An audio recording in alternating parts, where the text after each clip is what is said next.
In antebellum times, the Ohio River was a dividing line not only between northern Kentucky and Cincinnati, but between north and south, a chasm of vastly differing ideas about what America should be. After the Civil War, bridges were built, and the river unified in economy and lifestyle. As the 20th century progresses, the river's role will once again be redefined. Adversity, community, possibility. There's all this and more where the river bends.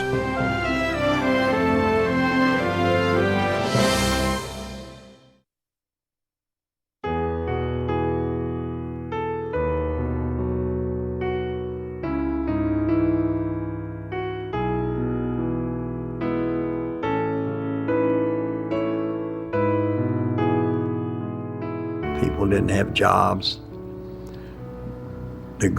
Most of the grocery stores let you have You run a tab, yeah, and then you paid when you went back to work. Most of the stores did that. Yeah, depression was bad.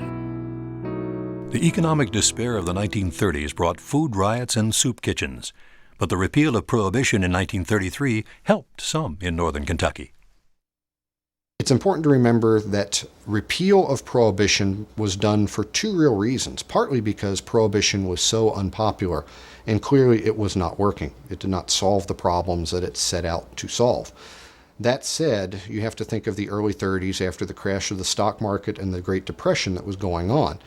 The great attraction to legalizing beer production again, and eventually wine and distilled spirits as well, was it was a great provider of jobs. Another bright spot in the local economy was the building of a brand new railroad terminal in Cincinnati, a cooperative effort by the railroad serving the area. Begun in 1928 and opened in 1933, Union Terminal was an Art Deco-style showplace, complete with massive mosaic murals depicting transportation history and local industry.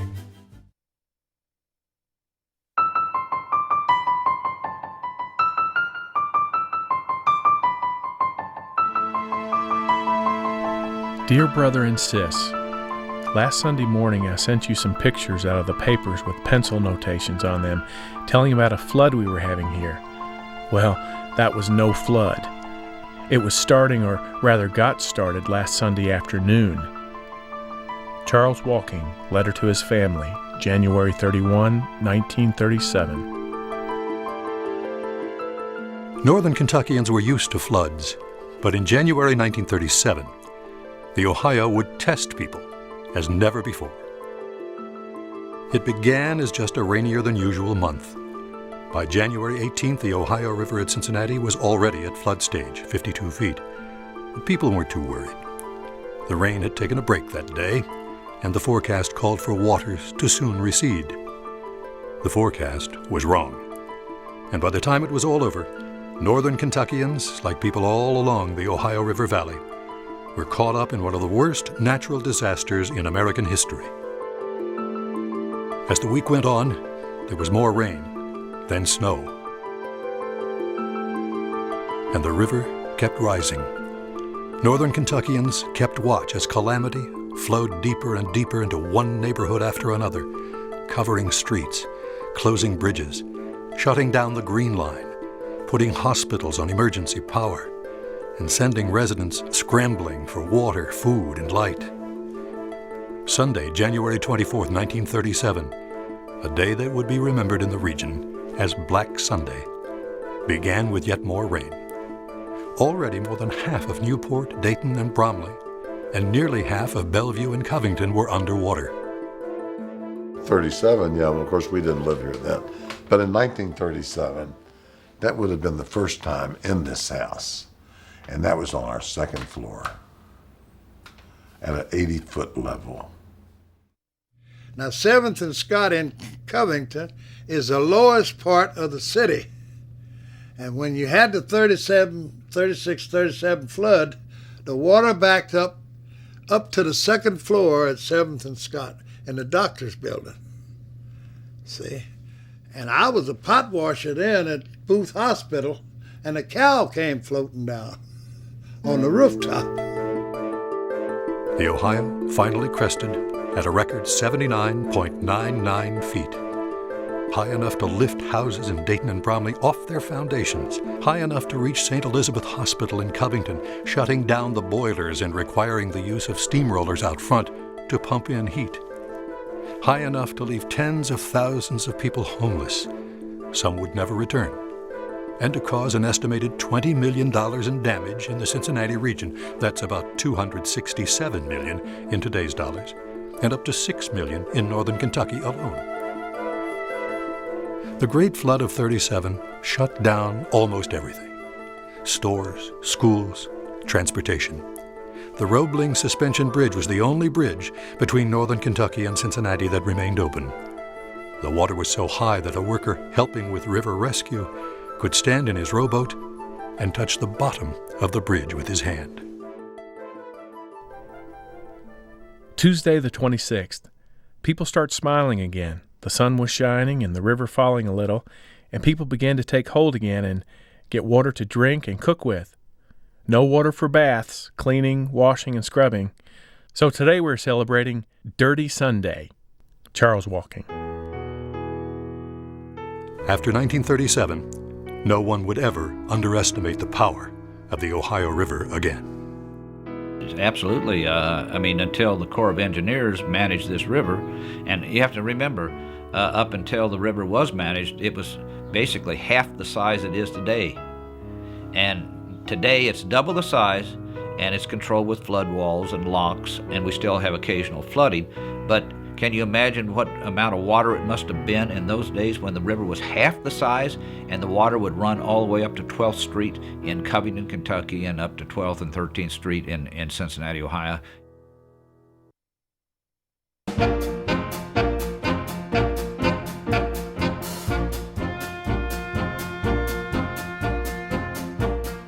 Among those helping to clean up the vast amount of mud and debris left by the Great Flood were workers from the Works Progress Administration, one of Franklin Delano Roosevelt's New Deal programs aimed at putting Americans to work during the Great Depression.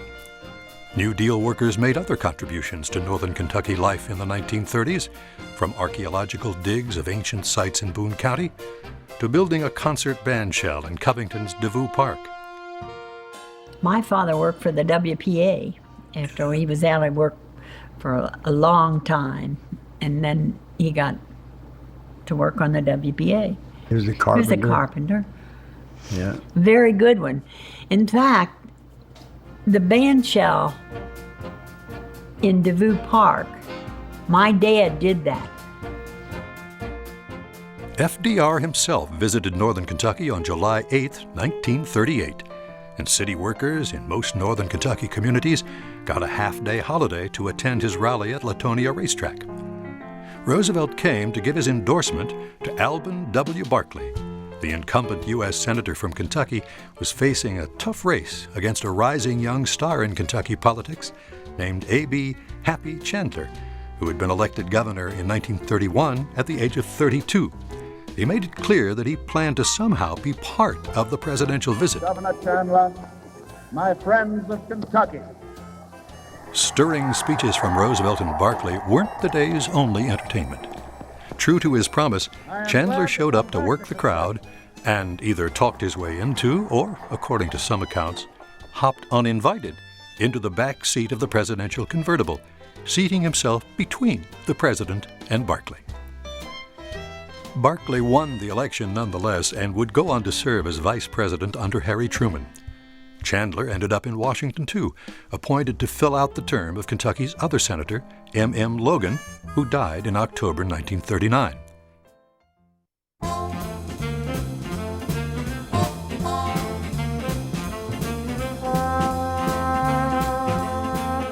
DeVue Park's new band shell drew tens of thousands to hear concerts by such top entertainers as Sophie Tucker and Jimmy Durante, as well as for community sing-alongs. But by the early 1940s, the popular DeVue Park spot sat dark and silent. Performances temporarily suspended because of wartime rationing of gasoline and tires. World War II put the brakes on some aspects of life in northern Kentucky and sent others booming. The northern Kentucky area was very important in the World War II era. Fort Thomas was operating as one of the major recruitment centers for the war. And of course, there were many industries in the northern Kentucky area. We forget that Newport was a major steel manufacturing center, and it had plants that were producing munitions. All of northern Kentucky had that. And when the men went off to war, many of the women left their households and took on jobs in the northern Kentucky-Cincinnati area. For the German residents of northern Kentucky, World War II was a much different experience from the First World War. World War I had a devastating effect upon the local German community. It drove it, by and large, underground, to the point where after World War I, during the 1920s, for example, you really didn't find many people using German as their first language. And so when World War II came, two things happened. Number one, there wasn't as obvious a German target as there was in World War I. They went out of their way to make themselves less visible, remembering very well the World War I experience. People felt very uncomfortable about saying they were German or being proud of it. And then you had people of non-German background who'd say and generalize and stereotype people as if everybody who's German is a Nazi. German residents in the public eye made visible efforts to demonstrate their patriotism. The breweries in Cincinnati and northern Kentucky used bottleneck labels to push war bonds. They produced special shipments of beer in camouflage cans for soldiers in war zones. And they took out big newspaper ads touting the war effort. Wiedemann Brewing Company revived its horse and wagon delivery fleet to conserve critical war materials while making sure the beer got through. In his small machine shop in Burlington, Frank S. Milburn, a businessman and inventor who served as a technical consultant to the U.S. military, may have been making a top-secret contribution to the war effort. Milburn is thought to have manufactured a component of the Norden bomb sight, a device used to determine the exact moment to drop a bomb in order to hit its target. The Norden bomb sight was such a closely guarded weapon that all bombardiers trained to use it were sworn to secrecy. Paul Farabee, bombardier on the Enola Gay, used a Norden to target the atomic bomb called Little Boy over Hiroshima on August 6, 1945.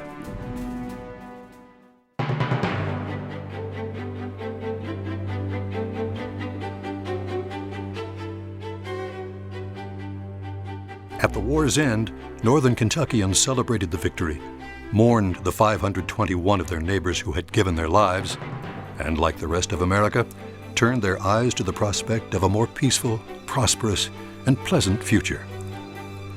In Kentucky, the post-war years marked the beginning of major economic change from agriculture to industry. Northern Kentucky drew new residents from the state's rural regions. And open fields in Florence, Crescent Springs, Edgewood, and Crestview Hills gave way to new subdivisions and a new lifestyle. There was a desire to build the picture window house, a ranch-type house out in the country.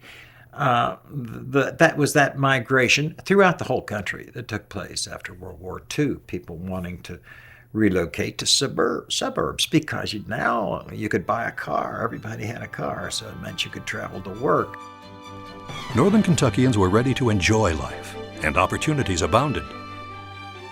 Radio was still big, and there was a new phenomenon called TV. A favorite local singer, Rosemary Clooney, born in nearby Maysville, would do well in both media and become one of the most popular girl singers of the day. Northern Kentuckians had listened to Rosie since the mid-1940s, when she and her sister Betty won an open singing audition at Cincinnati's WLW Radio at ages 16 and 13. There was a local star to cheer on in baseball, too. Jim Bunning, born in Southgate, entered the major leagues in 1955. He would become the first pitcher to record 100 wins and 1,000 strikeouts in both the American and National Leagues. Slugging out, a perfect game for Jim Bunning. Here come his teammates. Oh, what a happy scene for the Phils. In 1959, a group of businessmen decided to open a new racetrack in the region. The old Latonia track had closed in 1939, with a shopping center now on the site. So they found a new location in Boone County. They drew a large crowd. They did very well for a few weeks, and then they suddenly discovered reality.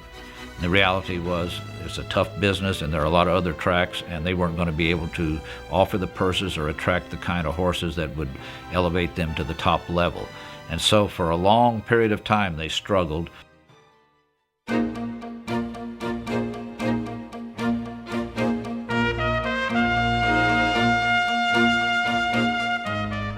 One development in particular would have a powerful and long-term effect on the region's economy and growth. For years, Cincinnati's Lunken Airport had served the region, but the 1937 flood raised doubts as to whether it had a reliable future. Well, the nickname that Lunken got was Sunken Lunken because every time the Ohio River rose, especially in the 37 flood, it completely covered the airport, and they had to do something else. Because of its high elevation, vast farmland, and proximity to downtown Cincinnati, all eyes were on Boone County for the new airport. The military had operated a training field there during the war, but had turned it over to the Kenton County Airport Board for use as a civilian airfield. Commercial aviation started here October the 6th, 1946, was the first flight. It was a very interesting thing. They were to give the honor to American Airlines, which was the largest airline in existence here. And so they got to land first, but just before they did, a Delta plane came in and landed. The name given the new airport would foreshadow its coming importance. In 1947, they named it Cincinnati Airport.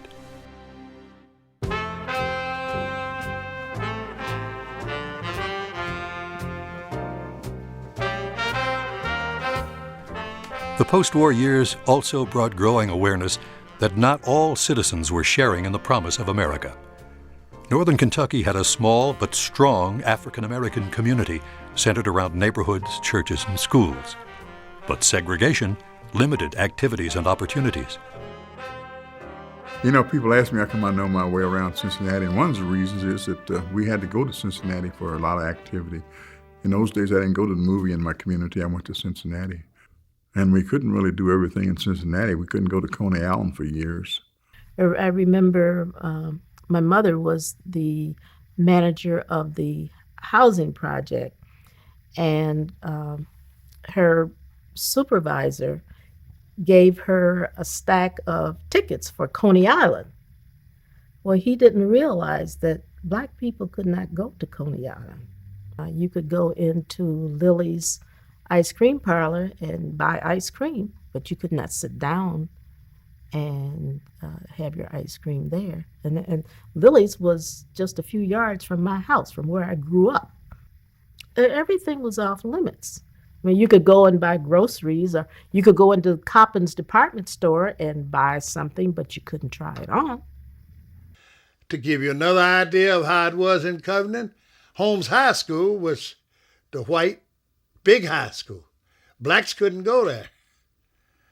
The closest I got to going there was I was $60 a month as a janitor, cleaning up after the students.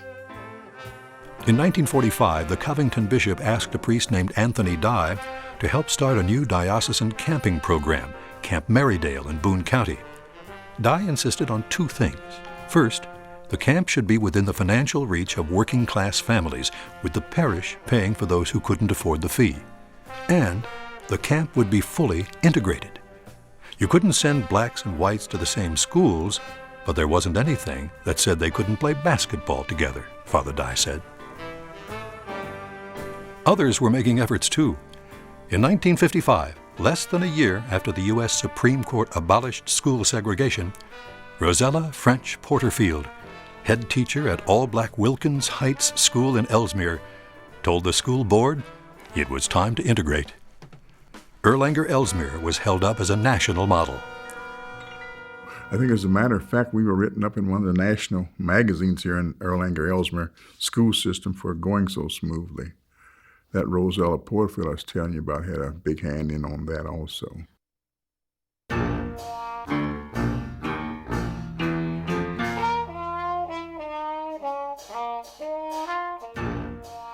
With returning veterans eager to take advantage of the education benefits of 1944's GI Bill and increasingly technical jobs requiring a specialized and educated workforce, Northern Kentucky was also ready to expand higher education. In 1945, Covington's Villa Madonna College, founded in 1921 to train women as Catholic school teachers, became coeducational. In 1948, the University of Kentucky opened an extension center in Northern Kentucky, the first step toward the establishment of the region's own state university. They had extension courses that originally were held in the Trailways bus station down in Covington, Kentucky, and I looked at the catalog one time, and they offered such things as typing, a basic course in English, some rudimentary math, and even an occasional history course.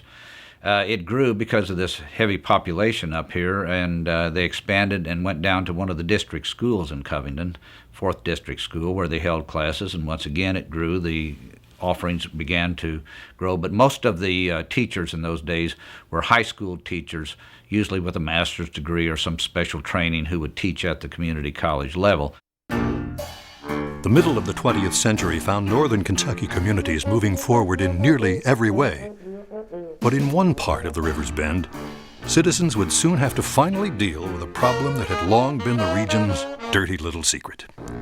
A problem that was not so little and not so secret.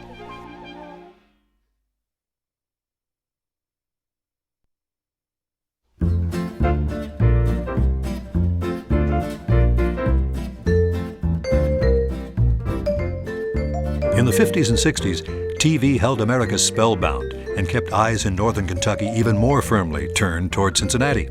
In addition to the national schedule, Cincinnati produced quite a few entertaining programs of its own. While Northern Kentucky children grew up watching the antics of Uncle Al and Skipper Ryle, homemakers were watching The Paul Dixon Show, Ruth Lyon's 50/50 Club, The Bob Braun Show, hosted by Ludlow native Bob Braun, and, well, a few other familiar faces. In the barnyard where the farmyard folks are playing, lemmy-dilly-dally, all the live long day.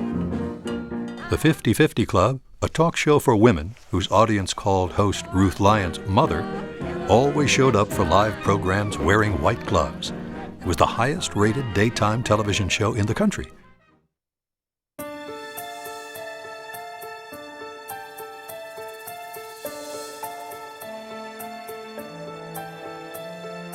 Cincinnati looked to Northern Kentucky for entertainment as well. Certain types of entertainment.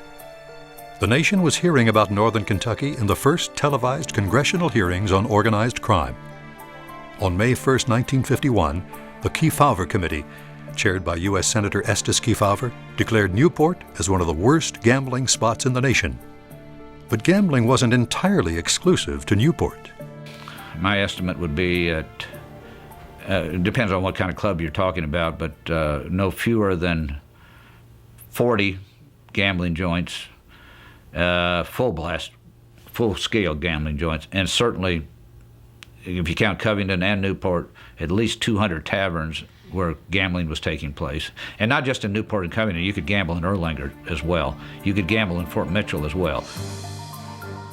At the time the committee's investigators visited this area, the gambling operations in both counties, especially Campbell, were so open that the casual visitor would gain the impression that gambling is legal in Kentucky.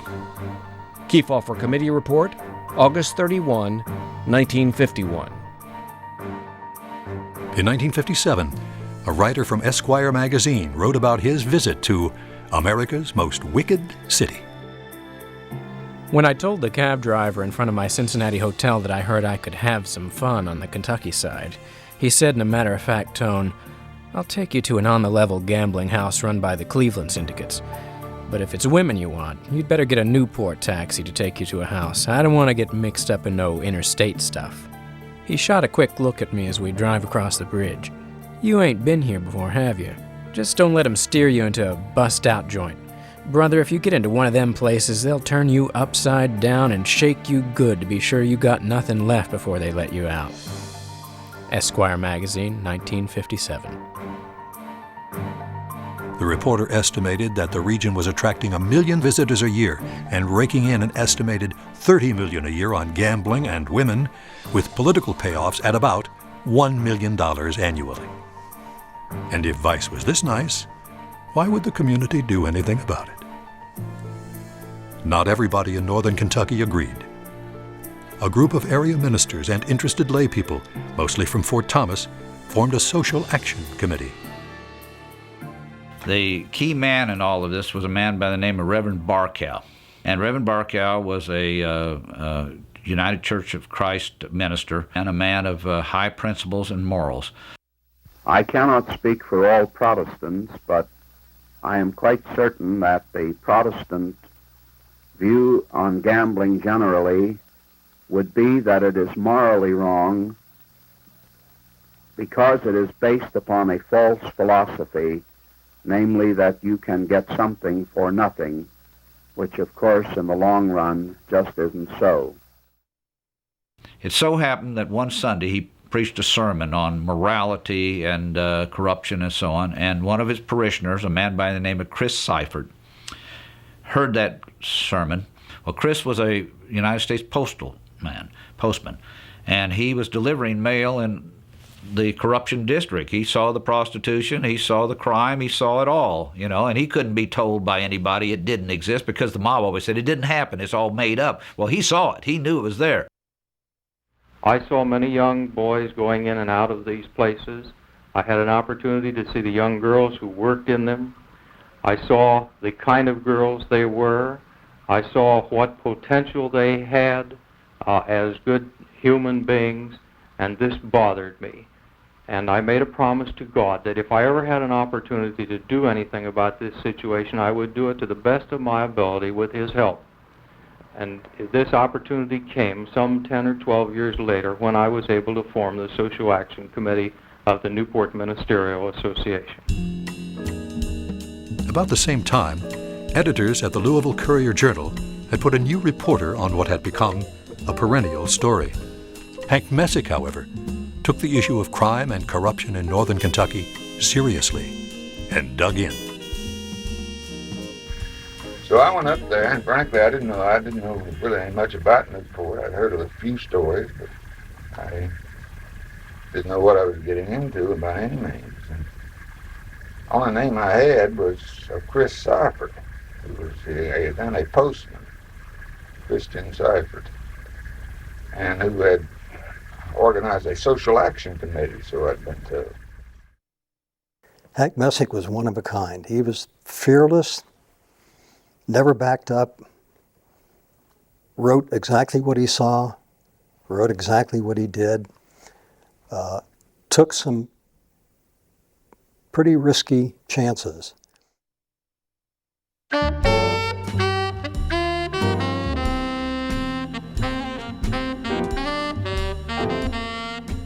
After numerous futile efforts to get local officials to shut down the gambling and prostitution houses, the Ministerial Association realized that to succeed, they would have to clean house politically. Toward that goal, they brought together a group of concerned citizens called the Committee of 500. And a couple of people went down to visit with Bert Combs and asked what the governor might be able to do to help. And he said, well, the biggest thing you can do is to try to help yourself, and that is to get a committee of 500 or so people together. And that ended up being roughly 5,000 people by the time we were finished. In 1961, the Committee of 500 found a perfect candidate to put up for Campbell County Sheriff. One of the terrible things about the vices that we did have in this community previously was the effect that this had on many of our young people in the entire greater Cincinnati area. As an example of that, some of the houses of prostitution here in Campbell County had special rates for college boys, for boys who were in college at that time over in Cincinnati. In fact, I know of one place that had a very, very special rate for college athletes. And this is a sad thing to show that the effect that this could have on the youth of our community.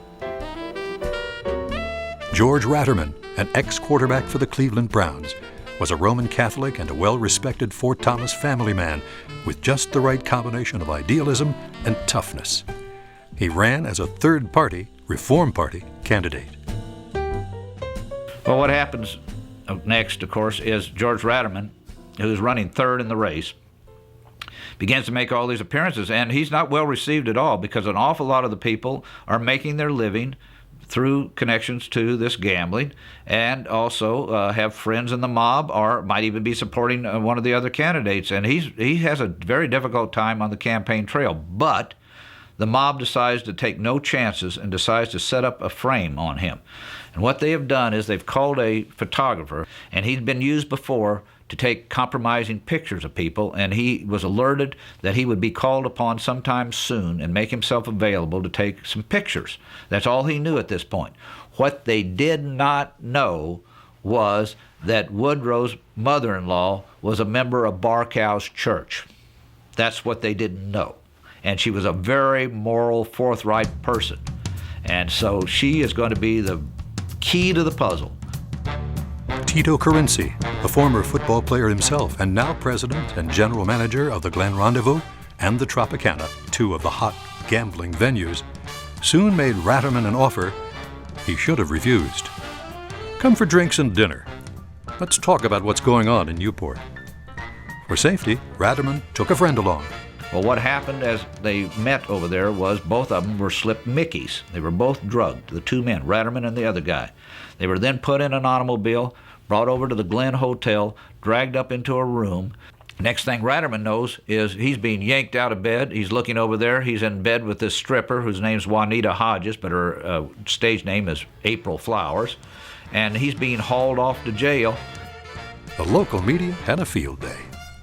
At Ratterman's trial, a parade of mob witnesses testified against him. And then the bomb is dropped. They get this photographer on the stand, and he's asked the question, were you called prior to the event to come and take pictures of George Ratterman and he says, yes.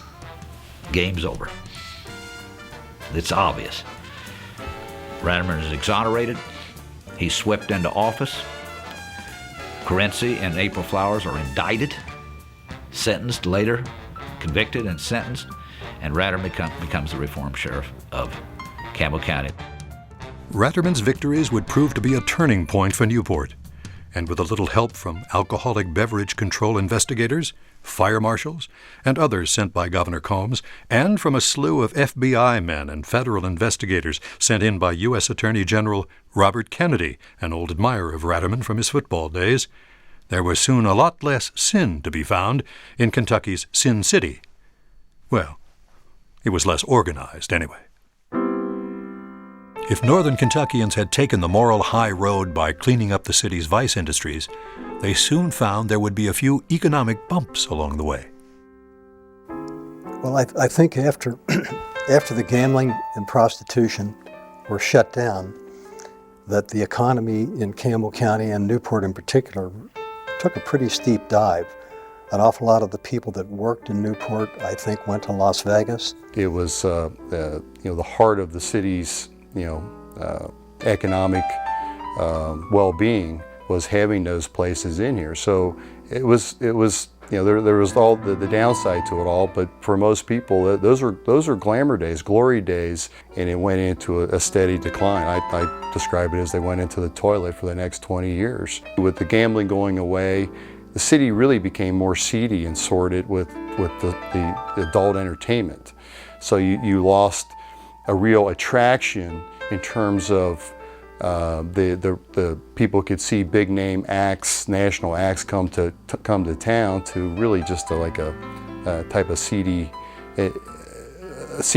that really made the city's image worse. Cincinnati may have paid a price as well.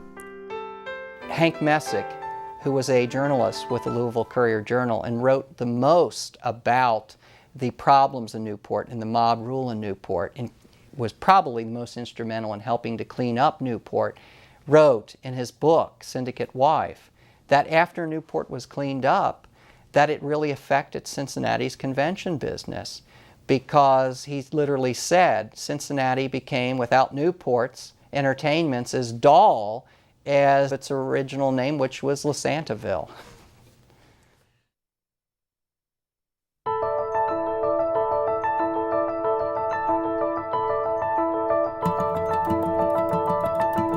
In 1967, the Northern Kentucky Area Planning Commission called the Erlanger-Ellesmere area one of the fastest growing in Kenton County. Much of this growth could be attributed to the ease of transportation that came with the completion of Interstate 75. But if the new interstate was a boom for residential growth, it was a bust for some businesses in the area.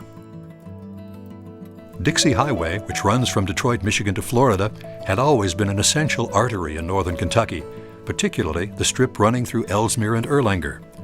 But with the construction of I-75 in the 1960s, traffic rerouted around the two communities, and downtown businesses felt the impact. The interstate itself had taken great chunks out of Covington, entire neighborhoods lost. It was the age of urban renewal, an effort to revive urban areas depleted by suburban flight and aging buildings. But there was a lot of history and tradition in those declining neighborhoods, and some people wondered if what was being gained was worth what was being lost. A new $44.5 million Internal Revenue Service Center that opened in Covington in 1967 would bring some 3,300 jobs, a much-needed infusion to the city's economy. But when Carl Bankemper, who designed the IRS Center, came up with a plan in 1968 to replace historical homes along Riverside Drive with a new commercial development, the community balked. Citizens stormed City Hall, stopping the proposed development. We almost lost our homes in 1968, and they used the good law of urban renewal to try to bulldoze our two streets here. All this wonderful architecture we have down here, our history, our culture would have been flattened, and we would have had just modern high-rise apartment buildings or condos, and the city would have realized more money. But what a tragedy it would have been. And we're happy that we battled them to the mat, and we beat them. The balance of growth and preservation, progress and tradition, would be the great challenge of the coming decades. Northern Kentucky had cleaned up its image. Now, there was a lot of reality to be dealt with.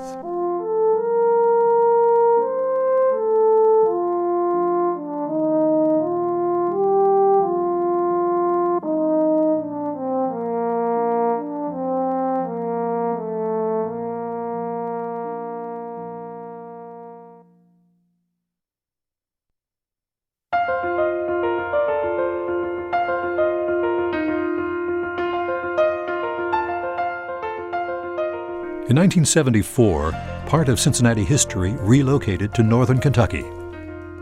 Cincinnati's Temple of Transportation Union Terminal had closed in 1972, when the building's new owner, Southern Railway, announced plans to demolish the concourse section. A citizens group formed to save the 14 murals that German artist Winold Reiss had created for the concourse in the early 1930s. These 20 by 20 foot mosaic masterpieces depict scenes of the local economy, from Cincinnati soap making and printing to steel making and leather tanning. Across the river in Boone County, at the Cincinnati airport, a major expansion was underway, the second expansion in just a quarter century. And the airport said, yeah, we are in a process of building our new terminals. We could probably put those in our terminal building. The solution seemed as obvious as the decline of rail travel and the rise of flying. But not everyone was pleased. Well, it got to the point where there were some officials that said, I'd rather see them go in the Ohio River and go over to Kentucky. But what really happened was that the citizens, especially children, went out and raised $300,000. And of course the airport put up the like amount to pay to have those murals moved over to the airport. Today, we actually have people who will fly in here from Germany just to see the murals. The airport wasn't the only thing growing in northern Kentucky in the 1970s. With only a community college in Covington, leaders in the area had long petitioned for a 4-year state school. In 1968, the Kentucky General Assembly created Northern Kentucky State College, which would be renamed Northern Kentucky University in 1976. By that time, the college had relocated to a new campus in Highland Heights in Campbell County, a much-needed boost for a county searching for a new economic and cultural base. One of the first big events to take place after the demise of gambling was the locating of Northern Kentucky University in Campbell County. It brought a quality of people into the community. It was certainly very, very positive. The wheels moved slowly, but the wheels began moving, and I think it really probably begins with the foundation of Northern Kentucky University. You know, before NKU, there was almost nothing that had the name Northern Kentucky in it. There would be other comings and goings in the region in the 1970s as well. The old-time department stores like Coppins and Eierlemann's would close their doors. A new idea in shopping arrived, the suburban mall. One long-time Northern Kentucky institution that was lost in the 1970s would not be reinvented.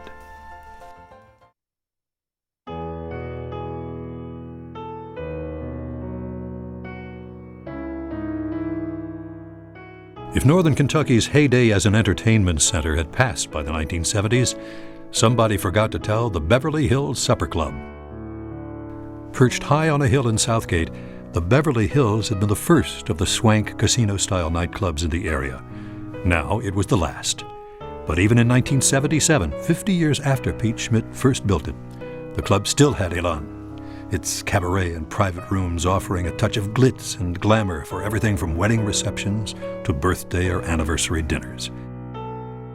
Well, it was a small Las Vegas. You go to Beverly Hills and you get a meal, full meal for less than $5, a big show with some of the big national headliners on it. I saw Carol Channing there and some of the big orchestras, and everybody went. The Beverly Hills could still pack 'em in.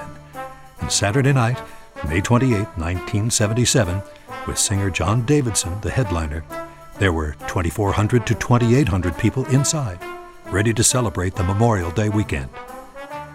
A little before 9 o'clock, waitresses noticed dense smoke in the club's zebra room. A teenage busboy, Walter Bailey, raced along the hallway and into the main cabaret room, giving warnings.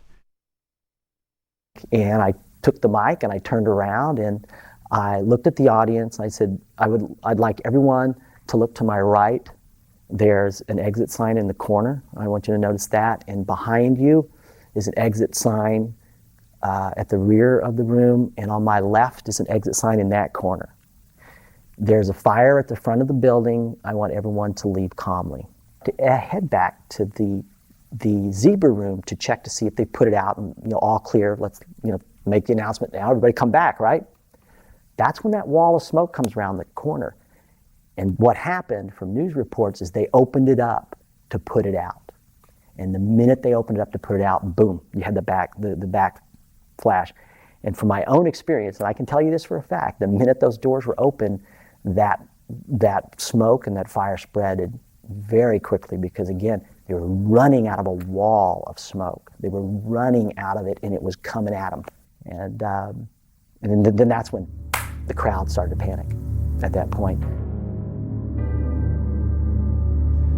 By 9:45, rescue workers were pulling lifeless bodies from the cabaret room.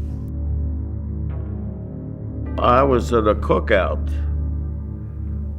with my wife and some friends at one of my friends' houses, and I just finished eating dessert when my buzz beeper went off.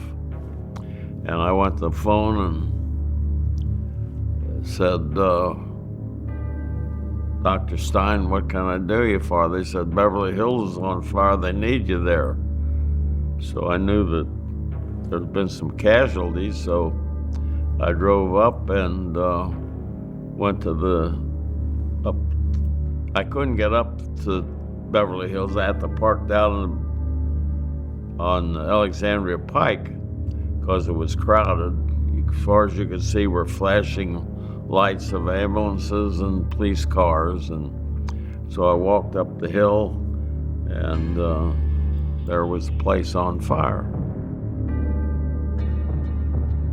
We started moving people to the chapel, and there were some emergency people who had made it to the chapel. They set up a makeshift area to work on people. I started helping out with moving people in there, started checking pulses and helping to cover people's faces. Oh, they were laying all over the place, yes. Yeah. So retrieved bodies outside and inside. They said that the temperature got to about 2,000 degrees Fahrenheit in there. And some of them tables that had metal bases were melted. They sent me to Fort Thomas to the temporary morgue, and I ended up spending the better part of a week or so at the morgue. And it really was a life-changing type situation, seeing all these people come up. The only nightmare I ever have from working at the Kentucky Post is the nightmare where I walk up the steps of the armory and go to the little balcony and look down. You just see rows and rows of dead bodies laying there in the morgue. The fire burned most of the night, and by morning, only the front facade and some outside walls remained.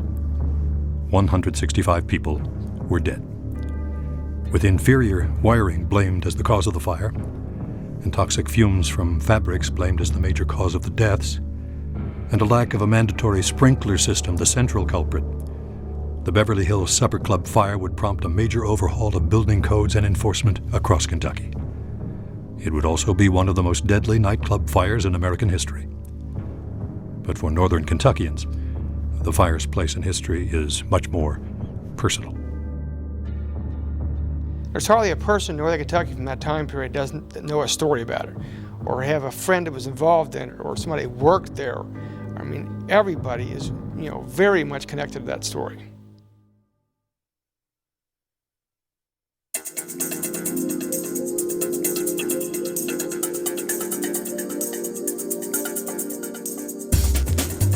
In the early 1980s, some parts of northern Kentucky were still struggling to pull out of the 1970s recession. But in Boone County, an economic engine was revving full speed ahead. The Greater Cincinnati Northern Kentucky International Airport would become central in establishing the region as one of the most economically significant areas in the state. A major step came when Delta Airlines established a hub at the airport. The airport would be a key to luring businesses, manufacturing centers, and Fortune 500 companies to northern Kentucky, as well as a major employer in its own right. The Greater Cincinnati Northern Kentucky International Airport provides one of our greatest assets to sell to companies that are looking to expand or to locate here because it's great access to cities all over the country. Commerce is quick. They want a place where they can get to wherever they want to go. We fly to 130-something cities every day. Now, this is what business people look for, and they have found it here, and that's what's made, I think, Northern Kentucky so successful for bringing all these companies in. International arrivals began in 1978, and the airport became Cincinnati International. In 1992, it was renamed Cincinnati Northern Kentucky International Airport, reflecting not only its location, but the rising status of the Northern Kentucky region. Indeed, by the 1990s, it looked as if the greater in Greater Cincinnati metropolitan area referred to Northern Kentucky. Economic growth in Campbell, Boone, and Kenton counties was outpacing that of the Queen City. Northern Kentucky was now part of what the Bluegrass State was calling its Golden Triangle, the other points being Louisville and Lexington. Over the decade, Northern Kentucky would welcome a wide range of new corporate citizens. In 1996, Toyota Motor Manufacturing chose Erlanger as the site of its North American headquarters.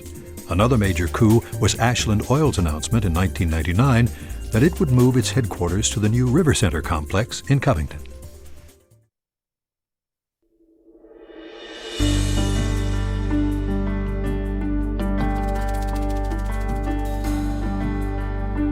In the latter decades of the 20th century, as some were imagining new additions to a new northern Kentucky, others were busy repainting important pieces of the past.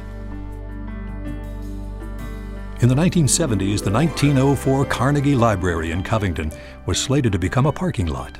Arts enthusiasts saved the building and over the coming decades would renovate and expand it as a multidiscipline arts and performing center. In 1987, citizens formed the Dinsmore Homestead Foundation to purchase the historic Burlington home of the John Dinsmore family, creating a living history museum. In 1922, Margaretta Baker Hunt took steps to assure that future generations would continue to have an avenue to the arts, establishing the Baker Hunt Foundation and endowing it with the bulk of her estate. Margaretta Baker Hunt's dream of bringing arts education and participation to the community found scores of new friends, keeping the Baker Hunt Foundation's historic buildings and gardens growing and beautiful. The Barringer Crawford Museum opened in 1950 in the mansion in Devou Park as a repository of Northern Kentucky's story, began an ambitious expansion. And along the Ohio and Licking Rivers and in neighborhoods throughout the area, through public and private efforts, lovely old homes had their beauty restored. And along the river in Covington, the region's history came to life in another way. On the flood walls built to keep the Ohio in check, muralist Robert Dafford painted scenes from the human history that occurred along the river's banks. All the communities are doing renaissances and people are coming in from outside the area, rehabbing old buildings and opening up small businesses. And Bellevue's a good example of that. Newport's a good example of that. Dayton's trying to get involved in that.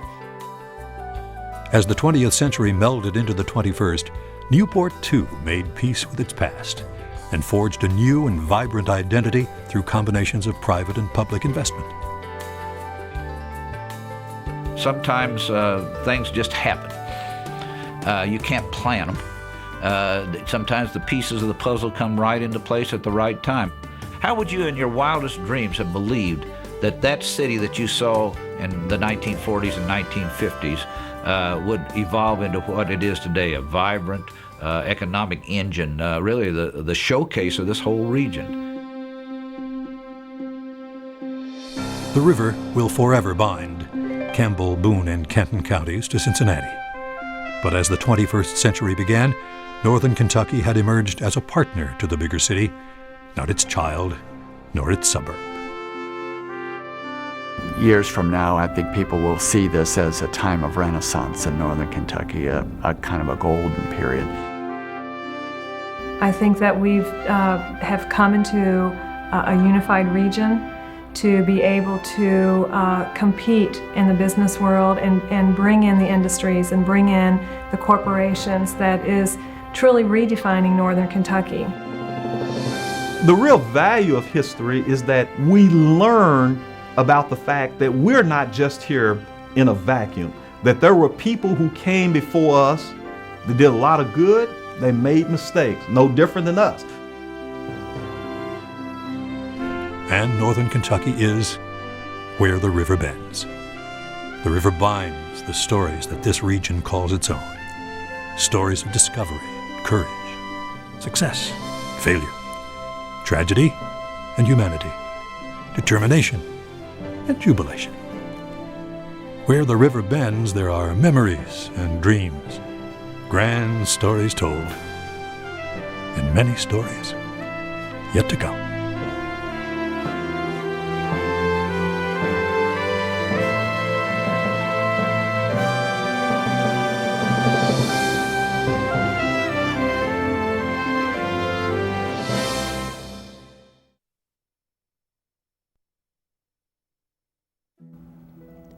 Major funding for Where the River Bends, A History of Northern Kentucky was provided by Eva and Oakley Ferris, supporting historic preservation, the arts, and education in Northern Kentucky, educating people to give them the tools to live better lives.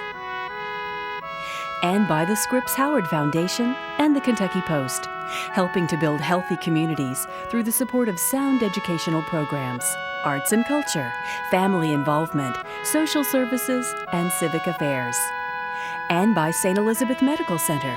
Founded in 1861, St. Elizabeth staff and physicians continue to carry out the mission of healing today by providing nationally recognized health care to the people of Northern Kentucky and Greater Cincinnati.